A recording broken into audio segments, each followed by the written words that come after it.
بڑے زندہ ہوتے ہیں، ان کے وسعتی ظرفی کو دیکھ کر کمزور لوگ آگے بڑھتے چلے جاتے ہیں۔ تاریخ کی کتاب میں لکھا ہے کہ محمود غزنوی رحمۃ اللہ علیہ جب ہندوستان پر حملہ کرتے تھے اور اس کی اطلاع خلافت بغداد کو ملتی تھی تو وہاں سے ایک لقب ان کے لیے جاری ہوتا تھا۔ تو کہتے ہیں کہ محمود غزنوی رحمۃ اللہ علیہ کو زندگی میں اس سے بڑی کوئی خوشی نہیں ہوتی تھی جتنی خوشی خلافت سے، بغداد سے، جب ان کے لیے کوئی لقب جو ہے وہاں سے ہو کے آتا تھا۔ تو ہم لوگ بھی ہیں، ہمیں بھی خوشی ہوتی ہے، ہمارے بڑے ہیں، زندہ ہیں، اللہ تعالیٰ اپنی قدرت سے ہم سے کوئی کام لے لیتے ہیں تو ہمارے لیے ہمارے بڑے ہمارے لیے تشجیع کے کلمات کہتے ہیں، ہمارے لیے یہ بہت بڑی سند ہوتی ہے۔ اللہ تعالیٰ ان حضرات کو سب کو اکرام در اکرام عطا فرمائے۔ حضرت مولانا حذیفہ صاحب دامت برکاتہم نے فرمایا ہے کہ کچھ نصیحت کر دیں۔ میں کیا نصیحت کروں؟ ہاں، یہ بات ضرور ہے کہ ہمارا تعلق علماء دیوبند سے ہے، اور علماء دیوبند کی بنیاد دو چیزوں پر ہے، علم اور عمل۔ علی گڑھ یونیورسٹی، جامعہ ملیہ، جامعہ عثمانیہ اور جتنی یونیورسٹی ہے ان کی بنیاد پیٹ کے لیے ہے۔ یہ عباد البطون میں سے ہے۔ ایک کسی مجلس میں عاجز بیٹھا ہوا تھا، تو جب عاجز کی پہلی کتاب 10 جلدوں میں بیروت سے چھپ کے آئی تو ایک علی گڑھ یونیورسٹی کا پروفیسر بیٹھا ہوا تھا، اس نے کہا کہ آج میں نے دیکھا کہ یہ مدرسے کے لوگوں کو بھی لکھنے کی تمیز ہو گئی۔ یعنی ان کو فخر تھا کہ جو کچھ کرتے ہیں یہ یونیورسٹی والے کہتے ہیں، یہ مدرسے والے کہاں کرنا جانیں گے۔ تو میں نے کہا کہ دیکھو کتنا ان کے اندر بودھ ہے، کتنا مفاخرہ ہے، یہ کتنی بڑی خلیج ہے مدرسے والوں اور یہ یونیورسٹی والوں کے۔ تو الحمدللہ ثم الحمدللہ ہمارے اکابرین کی تصنیفات ایک جلد میں نہیں، 2 جلد میں نہیں، بڑی بڑی جلدوں میں، 10 جلدوں میں، 20 جلدوں میں، 30 جلدوں میں حدیث شریف کے شروع کے عنوان سے لائبریری میں موجود ہے، دنیا کی اکثر لائبریریوں میں موجود ہے، جس کا دل چاہے دیکھ لے۔ تو علماء دیوبند ہمارے اکابرین، ان کی محنت دونوں چیزوں پر تھی، ایک علم پر اور ایک عمل پر۔ حافظ ضامن شہید رحمۃ اللہ علیہ، حاجی امداد اللہ مہاجر مکی رحمۃ اللہ علیہ اور مولانا محمد احمد صاحب غالباً تھے، تینوں آدمیوں نے مشورہ کیا کہ بھائی شیخ کامل کو تلاش کرنا ہے، کسی کو جب دکھ جائے تو وہ جلدی نہ کرے، ہم تینوں آدمی جا کے بیعت کر لیں گے۔ تو حاجی امداد اللہ مہاجر مکی رحمۃ اللہ نے خواب میں دیکھ لیا تھا اپنے شیخ کو، تلاش کرتے کرتے حاجی نور محمد، میاں نور محمد رحمۃ اللہ علیہ کے پاس پہنچے تو دیکھ کے پہچان گئے۔ تو میاں نور محمد صاحب نے فرمایا کہ خواب میں تو آپ کو زیادہ یقین ہے لگتا ہے۔ تو فوراً بیعت ہو گئے، اور بیعت ہونے کے بعد واپس گئے، حافظ ضامن شہید رحمۃ اللہ علیہ کو بتایا، مولانا محمد احمد صاحب کو بتایا۔ تو انہوں نے کہا کہ وعدہ تو آپ نے کیا تھا کہ 3 ساتھ چلیں گے، آپ جلدی کر گئے، پہلے بیعت ہو گئے۔ تو کہا جب حق واضح ہو گیا تو تاخیر کرنا مناسب نہیں دیکھا۔ 2 آدمی، حافظ ضامن شہید رحمۃ اللہ علیہ، مولانا محمد صاحب رحمۃ اللہ علیہ، یہ دونوں حضرات حاجی صاحب کے ساتھ جب آئے تو میاں نور محمد صاحب بیٹھے ہوئے تھے، بچوں کو پڑھا رہے تھے۔ تو مولانا محمد احمد صاحب نے کہا کہ یہ تو مکتب پڑھانے والا آدمی ہے، ہم علماء اب اس کے ہاتھ میں گرفتار ہونے جا رہے ہیں، یہ تو کچھ بھی نہیں۔ تو حضرت کو کشف ہو گیا. تو حضرت نے فرمایا کہ بھائی آپ لوگ نے کلمہ پڑھا ہے؟ تو خاموش ہو گئے لوگ. تینوں حضرت کا کلمہ پڑھا ہے آپ لوگوں نے؟ تو یہ کبار علماء تھے، خاموش ہو گئے. کہ حضرت آپ پڑھا دیں کلمہ؟ تو کہا پڑھو لا الہ. تو میاں نور محمد صاحب نے جب کہا لا الہ تو حاجی صاحب بیٹھے تھے، حافظ ضامن شہید رحمۃ اللہ علیہ بیٹھے تھے، مولانا محمد احمد صاحب بیٹھے تھے. تو کہتے ہیں مسجد میں تو بیٹھے تھے لیکن جب کہا لا الہ تو ہر چیز غائب ہو گئی. مسجد دکھ نہیں رہی تھی، چٹائی بھی نہیں دکھ رہی تھی، لوٹے رکھے ہوئے تھے لوٹے بھی نہیں دکھ رہے تھے، ہر چیز غائب ہو گئی. ایک ہو کا عالم تھا، ہر چیز نفی کے تحت آ چکی تھی. غیبوبت کی حالت میں سارے لوگ بیٹھے تھے. کافی دیر کے بعد میاں نور محمد صاحب نے فرمایا الا اللہ. الا اللہ کہا، لوٹے بھی دکھنے لگے، چٹائی بھی دکھنے لگی، مسجد بھی دکھنے لگی، آپس میں دوست لوگ بیٹھے دکھنے لگے، میاں نور محمد صاحب بھی دکھنے لگے. معلوم یہ ہوا کہ لا الہ سے ہر چیز کی نفی کی جاتی ہے، گندگی کی نفی کی جاتی ہے، برائی کی نفی کی جاتی ہے، معبودان باطل کی نفی کی جاتی ہے، ہر شر کی نفی کی جاتی ہے. تو کہتے ہیں تصوف کی بنیاد نفی پر ہے، رذائل کی نفی پر. میاں نور محمد صاحب کا یہ جملہ بتا رہا ہے کہ جس کے اندر رذائل ہوں، گندگیاں ہوں، شر ہو، شہوات حرام ہو، گندی چیزیں ہیں، تو ابھی تو اس نے کسی درجے پہ اپنا قدم ہی نہیں رکھا ہے. ہم نے کلمہ پڑھ لیا، میاں نور محمد صاحب نے فرمایا بھائی کلمہ پڑھ لیا ہے تو ہم نے اپنا تو کلمہ پڑھ لیا ہے، لیکن اہل حق، اہل صلاح، اہل تقوی، اہل دل، ان کا کلمہ باقی ہے.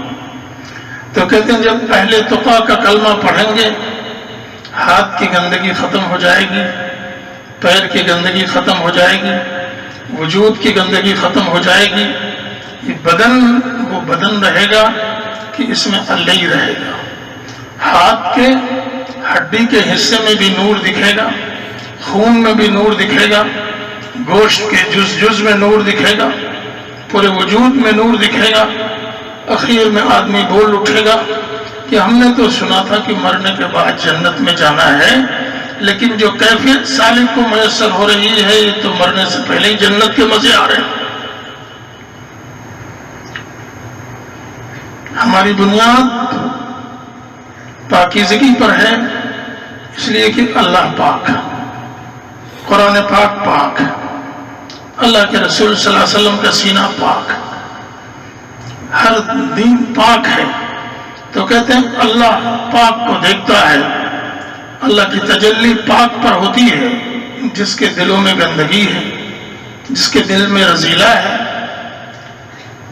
گندی حرکتیں ہیں، برائیاں ہیں، تو اللہ کی تجلی گندی چیز پہ نہیں ہوتی. اللہ پاک ہے، اس لیے پاک کی تجلی پاک پر ہوتی ہے. اگر ہمیں تجلیات رب، انوارات، احوال، مواجید لینا ہے تو پہلے اپنے برتن کو صاف کریں. پہلے زمانے میں لوگ دودھ لینے کے لیے دکانوں میں پہنچ جاتے تھے.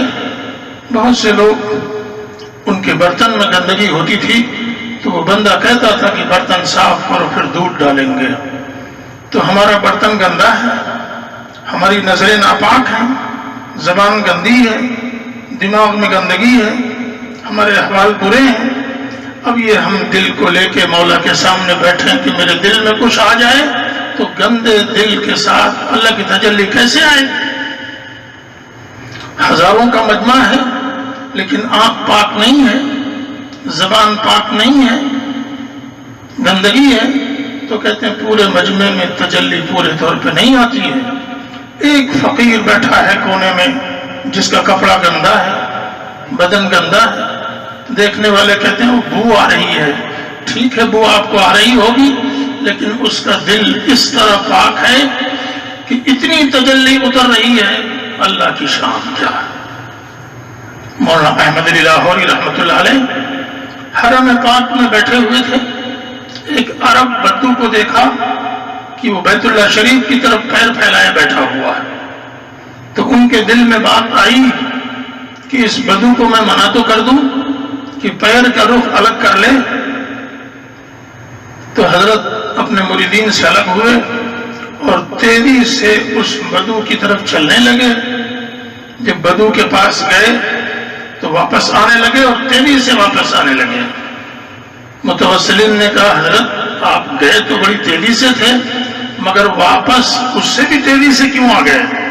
تو حضرت نے فرمایا کہ میں اس کو خالی سمجھ رہا تھا، برتن جو ہے اس کا خالی، لیکن جب میں اس کے قریب پہنچا تو عرش اعظم سے تجلیات کی بارش اتنی تیزی سے اس کے سر پہ ہو رہی تھی کہ میرے اندر طاقت نہیں تھی کہ میں وہاں پہ کھڑا ہو سکوں.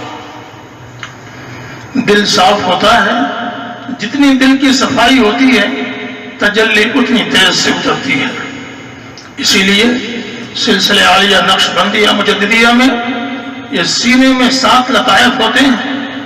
لطیف قلب، روح، سر، خفی، اخفا، نفس اور قالب. ان 7 پر محنت کراتے ہیں. کہتے ہیں اتنی محنت ہو جائے کہ کوئی گندگی باقی نہ رہنے پائے. کہتے ہیں پھر فقیر بیٹھتا ہے اور اتنے انوارات کی آمد ہوتی ہے کہ اس کے بدن کا رویا رویا اللہ اللہ کی ضربیں لگاتا ہے. جس جگہ پہ بیٹھتا ہے وہاں سے اللہ کی آوازیں آتی ہیں، مصلی سے اللہ کی آواز آتی ہے. کیوں؟ کہ اس نے اپنے دل کو صاف کر لیا ہے. مجدد صاحب مکتوبات شریف میں لکھتے ہیں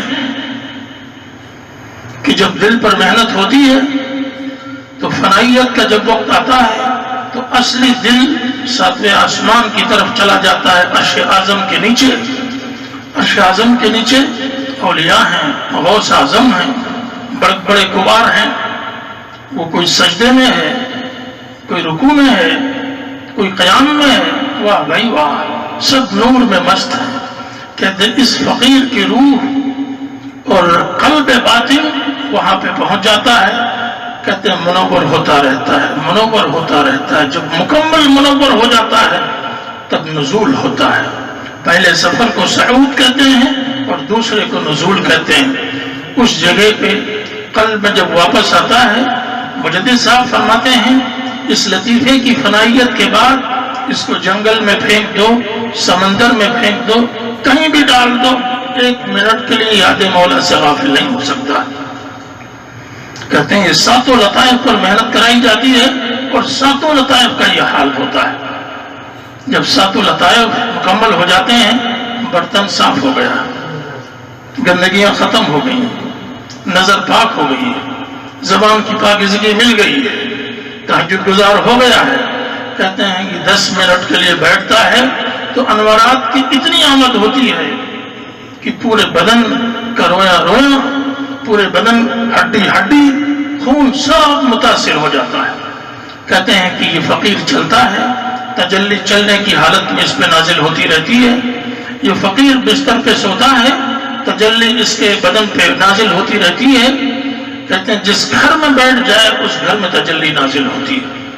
اس لیے ہمارے شیخ، ہمارے مرشد حضرت فرماتے ہیں کہ کسی کے مکان میں اگر جنات وغیرہ زیادہ آ جائیں، بلیات بہت زیادہ آ جائیں، تو سلسلے کے کسی کامل خلیفہ کو گھر میں 2-3 دن قیام کرا لو، قیام کی برکت سے سب رفو چکر ہو جائیں گے. کیوں؟ تجلی اس کے ساتھ ہے، اللہ کے نور کی آمد اس کے ساتھ ہے، اس سے مقاومت کی طاقت کوئی نہیں رکھتا ہے. تو اس لیے بھائی علماء دیوبند کی ایک شان تو یہ ہے. دوسری شان یہ حضرت نانوتوی رحمۃ اللہ علیہ اکیلے بیٹھے، لنگی ہے، کرتا ہے، اس میں سفر کر رہے ہیں. پنڈت دیانند سرسوتی سے ہیں جس کا اتنا بڑا نام تھا ہندو مت میں. حضرت نے مناظرہ کیا تو وہ کہتا ہے کہ قاسم کے پیٹ سے قاسم نہیں، قاسم کا رب بولتا ہے۔ کسی کے اندر مقاومت کی طاقت نہیں تھی۔ یہ آگرہ ہے، مولانا رحمۃ اللہ کیرانوی نے آخری مناظرہ کیا کہ یورپ سے سارے مسیحی جمع ہو گئے تھے کہ مسلمانوں کو سب کو مسیحی بنا دیں۔ جب آخری مناظرہ ہوا تو قریب تھا کہ سب مسلمان ہو جاتے۔ انہوں نے کہا بھائی آپ مناظرہ مت کرو، واپس وہیں چلے جاؤ جہاں سے آئے تھے۔ یہ علماء دیوبند میں فرقہ باطلہ، مذاہب باطلہ، یہی فقراء علماء دیوبند کھڑے ہوتے تھے۔ انہوں نے ہندو مت، عیسائیوں، یہودیوں سب کے خلاف مناظرے کیے، اور آج مذہب اسلام کی جو شکل دکھ رہی ہے ہمارے اکابر کی برکات ہیں، ان کی جہود ہیں، اور ان کے علوم ملہم من اللہ، وہ علوم مکتسب بھی تھے۔ لوگ کہتے ہیں کہ یہ تو حضرت نانوتبی یہ متاخرین میں پیدا ہوئے، اگر پہلے ہو گئے ہوتے تو غزالی وغیرہ کے نام سے منسوب ہوتے۔ ہم انہی کی روحانی ضروریت۔ وہ لوگ ہر قدم میں فنائیت تھی، اللہ تعالیٰ کی طرف توجہ تھی، انابت تھی، اور وہ اخلاص کے پیکر تھے۔ یہ ہمارے بڑے تھے، ہم ان کے پیچھے چلیں گے۔ اللہ تعالیٰ جس طرح وہ سعید فی الدنیا والآخرہ، اسی طرح سعادت کے حوالے ہمارے ساتھ شائیں گے۔ لمبی گفتگو نہیں کرنی ہے، بڑے بزرگ بیٹھے ہوئے ہیں، اس لیے بھائی محنت کرنی ہے دونوں چیزوں پر۔ یہ میں لنگی پہنے بیٹھا ہوں، حضرت نانوتوی رحمۃ اللہ علیہ کی بات سے ایک بات یاد آ گئی۔ میں جدے سے آ رہا تھا تو ہمارے لوگ کہہ رہے تھے کہ وہ پیجامہ پہن لیں، میں نے کہا لنگی میں زیادہ آسانی لگ رہی ہے۔ تو میں لنگی پہن کے ایئرپورٹ کی طرف داخل ہوا تو ایئرپورٹ میں پولیس بڑا سخت بیٹھا ہوا تھا، وہ کسی کو آنے نہیں دے رہا تھا۔ تو کسی نے کہا کہ وہ کسی کو نہیں آنے دے رہا ہے، آپ کو تکلیف ہوگی، کوئی نہ کوئی مددگار ہونا چاہیے۔ تو میں نے کہا چلو میں بھی کہہ دیتا ہوں۔ تو لنگی پہنے تھا، معذورین کا یہ تھا۔ میں نے کہا بھائی، تو کہا کوئی بات نہیں، ایک دو آدمی چلے جاؤ سب۔ تو میں نے کہا کہ بھائی اس کو بھی معلوم ہے کہ اس کے پاس کچھ بھی نہیں ہے۔ موسوعہ چھپ کے آئی ریاض میں، ایک بڑے خلیفہ صاحب، انہوں نے کہا کہ یہ موسوعہ انہوں نے لکھا ہے جو لنگی پہنتے ہیں؟ تو کسی نے کہا میں تو بہت سیدھا سمجھ رہا تھا، یہ تو یہ بہت بڑی ہے۔ تو سیدھا کا مطلب وہ یہ بدو سمجھ رہے تھے۔ تاجکستان میں گیا، 5 اسٹار ہوٹل میں ہم لوگ ٹھہرے تھے، صدر کی دعوت پہ تھے۔ تو ہندوستان کا جو وقت تھا انہوں نے کہا سفیر مملکت سے ملنے چلنا۔ میں نے کہا تم ہی لوگ چلے جاؤ، ہمیں ضرورت نہیں۔ انہوں نے کہا کہ نہیں چلنا پڑے گا۔ تو میں نے کہا تم سب شیروانی پہنے ہو، میں تو لنگی پہنے کھڑا ہوں ہوٹل کے نیچے۔ آخر میں انہوں نے کہا چلیں، لنگی پہن کے چلیں۔ جب سفیر کے سامنے گئے سارے لوگ ہاتھ باندھ کے کھڑے ہو گئے۔ میں نے کہا یہ کون ہے؟ کہا سفیر ہے۔ میں نے کہا صوفہ وغیرہ کدھر ہے؟ کہا ادھر۔ میں اپنا صوفہ پہ بیٹھ گیا۔ تو جب سفیر سب سے مل کر فارغ ہوا تو میرے پاس آیا، مصافحہ کیا، بڑی دیر تک حالت قیام میں رہا۔ ایک قاسمی صاحب تھے، بہت شیروانی بہت تیزی سے پہن کر کے کھڑے تھے کہ شاید ان کی طرف متوجہ ہو جائے، وہ کسی کی طرف نہیں متوجہ ہوا۔ کھانا کھانے کا نمبر جب آیا تو وہ سفیر مملکت استنجا خانے میں میرا ہاتھ دھلانے کے لیے دوڑا، کسی کا ہاتھ اس نے نہیں دھلایا، حالانکہ اس میں گورنر رینج کے لوگ بیٹھے ہوئے تھے۔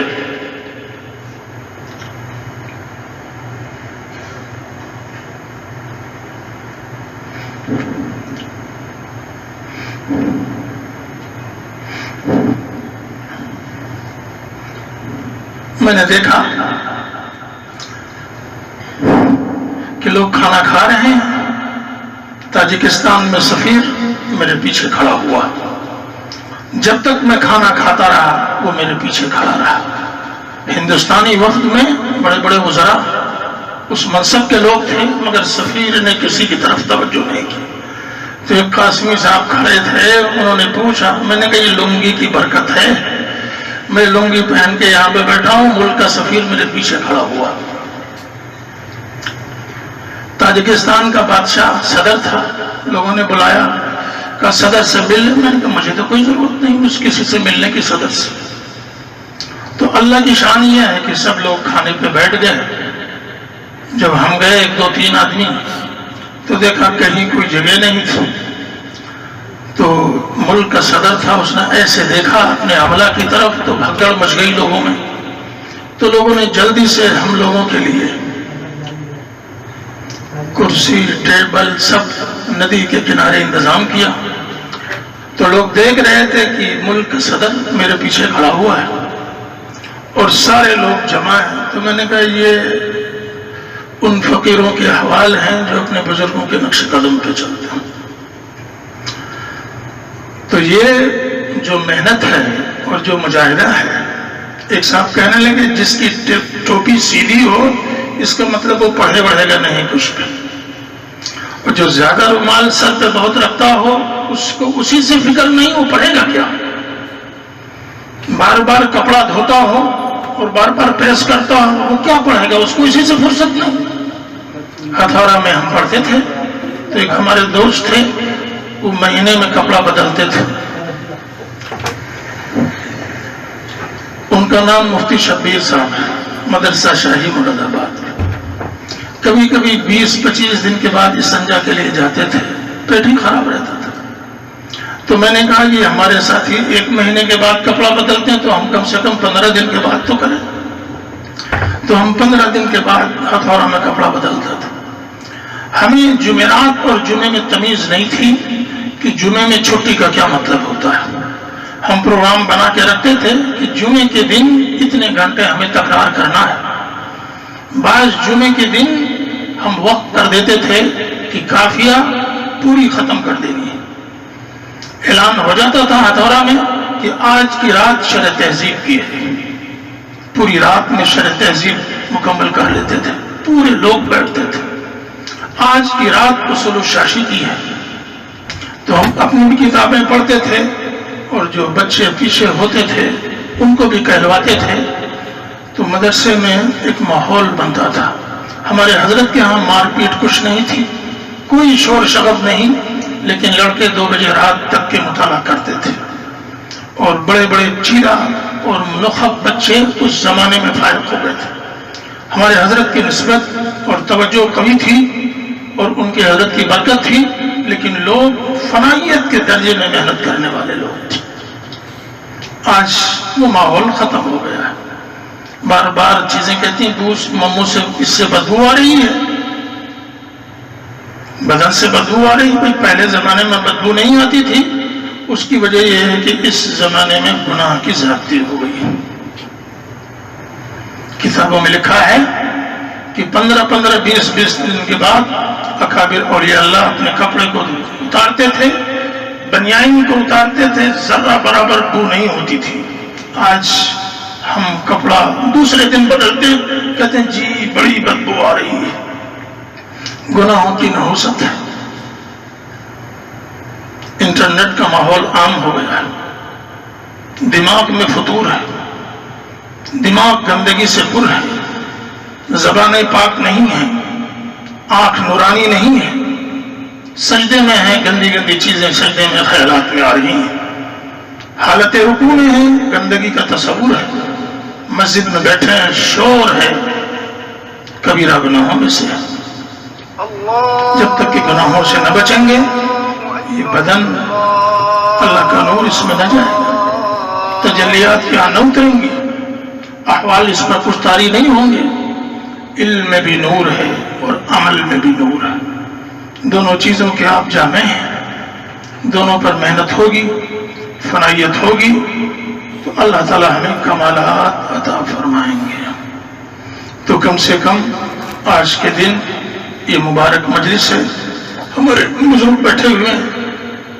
روزانہ گناہوں سے توبہ کرنا چاہیے. سب لوگ سچی پکی ایک مرتبہ گناہوں سے توبہ کریں گے انشاءاللہ. پڑھیں بسم اللہ الرحمن الرحیم. لا الہ الا اللہ محمد الرسول اللہ. آمنت باللہ وملائکتہ وکتبہ ورسلہ والیوم الآخر والقدر خیرہ وشره من الله تعالى والبعث بعد الموت استغفر الله ربي من كل ذنب واتوب اليه برحمتك یا ارحم الراحمین۔ بزرگان دین ان کلمات کو پڑھا کے لوگوں کو توبہ کراتے تھے۔ اس میں تاثیر ہے۔ کبھی کبھی ایسا ہوتا ہے صدق دل سے کوئی بندہ کلمات پڑھ لیں گے تو احوال بدلنے لگتے ہیں۔ پونے میں ایک صاحب سے ملاقات ہوئی، کہیں گے کہ 60 سال سے جماعت میں لگا ہوں لیکن میری نظر پاک نہیں۔ تو میں نے کہا میرے پاس کوئی چیز ہے نہیں، بزرگوں نے جو دیا ہے گناہوں سے توبہ، تو کہو تو میں توبہ کے کلمات پڑھا دوں۔ تو عاجز نے یہی کلمات ان کو پڑھا دیے۔ وہ کہتے ہیں 95% کلمات پڑھنے کے بعد میرا دل بدل گیا، میری نظر پاک ہو گئی۔ تو اللہ تعالیٰ کی طرف چلنا ہے، اللہ کی محبت کو دل میں لانا ہے، معرفت کا نور سینے میں پیدا ہو جائے، ہم سب کو ولایت مل جائے۔ سب سے بڑی نعمت ہے اسلام کے بعد، تو اس کے لیے آگے بڑھنا چاہیے۔ تو پہلا قدم ترک معاصی، گناہ نہیں کرنا انشاءاللہ۔ ہمارے بڑوں نے لکھا ہے کہ جس کو دل بدلنا ہو 3 چیزیں کر لے۔ قرآن پاک کی تلاوت، کیوں؟ ہر کلمے میں نور ہے، تلاوت ہوتی ہے اللہ کا نور دل میں جاتا ہے۔ کہ یہ کیسے؟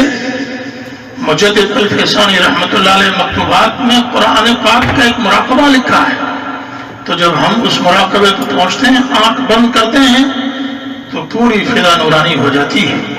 معلوم یہ ہوا یہ قرآن جس کو ہم دیکھتے ہیں، اگر ہم اس نیت سے دیکھیں کہ ہماری تلاوت شروع، انوارات ہمارے سینے میں آنے شروع، تو وہ سلسلہ شروع ہو جاتا ہے۔ استغفار درود شریف چلتے پھرتے پڑھ لینا چاہیے۔ طالب علم میں 10 مرتبہ 25 مرتبہ۔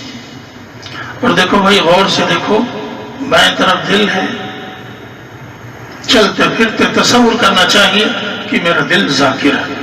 اللہ تعالیٰ توفیق دے اگر تو کبھی 10-15 منٹ کے لیے بیٹھ جائیں، صرف سوچیں کہ اللہ کا نور میرے دل میں اتر رہا ہے، گندگی نکل رہی ہے، میرا دل اللہ اللہ کہہ رہا ہے۔ کہتے ہیں کہ بندہ بیٹھا ہوتا ہے، پڑوس والے کو بھی خبر نہیں ہوتی ہے، عرش اعظم سے اسی سیکنڈ نور کی آمد شروع ہو جاتی ہے۔ مٹھائی کی لذت چکھی ہے ہم نے، ہر چیز کی لذت، لیکن انوار کی آمد کی لذت ہم نے نہیں چکھی۔ طلبۃ العلم، طلبۃ الحدیث، طلبۃ العلوم، الجامعین بین العلم والعمل، ضروری ہے کہ اس کی بھی لذت ملتی چلی جائے۔ 5 وقت کی نماز تو آئی ہے۔ کہتے ہیں کہ سالک جب تک کہ تہجد کا ماحول نہ ہو، وہ زندگی کیا ہوتی ہے؟ بلا تہجد کے کچھ بھی نہیں۔ سالکین کی تہجد ادھر ادھر ہو گئی، وہ رونے لگتے ہیں، کہتے ہیں کیفیت سب ختم ہو گئی۔ زامبیا میں بیٹھے تھے، ایک صاحب آئے، پڑوسی ملک، خبر ملی کہ 22 سال ہو گئے ہیں تہجد قضا نہیں ہوئی۔ ایک دن روزہ، ایک دن افطار، ایک دن روزہ، ایک دن افطار۔ کتنے بڑے اعمال لے کے لوگ اللہ کے ہاں جائیں گے۔ تو ماشاءاللہ یہ نورانی جماعت، نورانی مجلس، اہل علم، تقویٰ، اگر ذکر اذکار اور تہجد کو بھی شامل کر لیں تو ان کا وزن سب سے زیادہ ہو جائے۔ چلو، کتابیں کوئی سمجھ میں نہیں آئی، کوئی بات نہیں، لیکن عمل ہے، تقویٰ ہے۔ اگر درخت کے نیچے بیٹھ جاؤ گے، اللہ علاقے کو روشن کر دے گا۔ یہ ملت، مفتی سعید صاحب پانے پوری کا یہ جملہ بہت یاد آتا ہے۔ اللہ تعالیٰ حضرت کو غریق رحمت کرے، حضرت کو بہت بلند فرمائے۔ عجیب حق بات کہنے والے لوگوں میں تھے۔ کہ پوچھ رہے ہیں تم کو کس نے پڑھایا؟ طالب علم کہہ رہا استاذ نے۔ کہا تنخواہ اگر نہ ملے پھر کہاں سے وہ آئے گا؟ کہا پھر محتمم نے پڑھایا۔ کہا اگر محتمم کو پیسہ کوئی نہ دے عمارت کیسے بنے گی؟ کہا ہاں۔ تو حضرت نے فرمایا تم کو ملت نے پڑھایا۔ جب تم کو ملت نے پڑھایا ہے تو فراغت کے بعد تم ملت کے لیے کام کرو۔ دکان کھول کے بیٹھ گئے، کہتے جی برکت نہیں ہو رہی ہے، 9 سال تو ملت کا تم نے کھایا ہے، ملت کی وجہ سے تم نے پڑھا ہے اور فراغت کے بعد تم اپنی دکان کھول کر کے بیٹھ گئے ہو، تم حق ہے کیا دکان کھول کر بیٹھنے کا؟ بھائی ملت کے لیے کام کرو۔ کہتے جی ہاں ہوتا نہیں ہے تو چلو تھوڑا ملت کے لیے بھی کرو اور تھوڑا اپنے لیے کرو، لیکن ایک دم چھوڑ دینا ملی کام کو اور اپنی طرف متوجہ ہو جانا کامیابی مشکل ہے۔ ٹھیک ہے، کہتے ہیں اخیر میں ترک کے معاصی، گناہوں کو چھوڑ دینا۔ اللہ پاک ہے، دین پاک ہے، سب کچھ پاک ہے، تو ہم اپنی نظروں کو پاک کریں۔